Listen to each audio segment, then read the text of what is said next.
നമ്മൾ ഏത് സ്ഥലത്ത് അല്ലെങ്കിൽ എവിടെ ജീവിക്കുന്നു അതിന് ചുറ്റുമുള്ള സസ്യജന്തുജാലങ്ങളാണ്, അല്ലെങ്കിൽ നമ്മൾ ആഹാരമാക്കേണ്ടത് നമ്മുടെ സറൗണ്ടിങ്സിലുള്ള സാധനങ്ങളാണ്. അപ്പോൾ എന്ന് വെച്ചാൽ അത് മാത്രമേ നമുക്ക് നമ്മുടെ ശരീരത്തിന് കറക്റ്റായിട്ട് നമുക്ക് അനുയോജ്യമായിട്ട് നമ്മുടെ ശരീരത്തിന് നല്ലത് വരികയുള്ളൂ. അല്ലെങ്കിൽ ഇപ്പം നമ്മൾ അങ്ങനെ കുറ്റമൊന്നും പറയണില്ല. ആപ്പിൾ കഴിക്കുന്ന ആപ്പിളും ഓറഞ്ചും നമ്മുടെ കാലാവസ്ഥയിൽ വളരുന്നതല്ല. നമ്മുടെ കാലാവസ്ഥയിൽ എന്താണ് വളരുന്നത് അതിനെ നമ്മൾ ആഹാരമാക്കുക.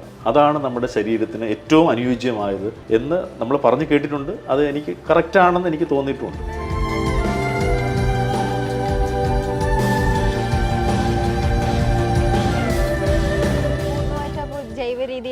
തികച്ചും ജൈവ രീതി. അത് പറയാൻ കാരണം വെച്ചാൽ ഇപ്പോൾ നമുക്ക് തന്നെ ഇവിടെ ഞങ്ങൾ 3-4 സ്ഥലങ്ങളിലായിട്ട് വലിയ പിറ്റ് എടുത്തിട്ടുണ്ട്, കുഴികളെടുത്തിട്ടുണ്ട്.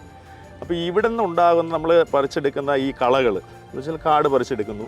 അതുപോലെ തന്നെ വാഴ, ഇപ്പോൾ വാഴ കൊലയെന്ന് പറയുമ്പോൾ നമ്മൾ എടുത്തതിന് സാധാരണ ചെയ്യുന്ന വാഴപ്പിണ്ടി വെട്ടിക്കളയാണ് ചെയ്യുന്നത്.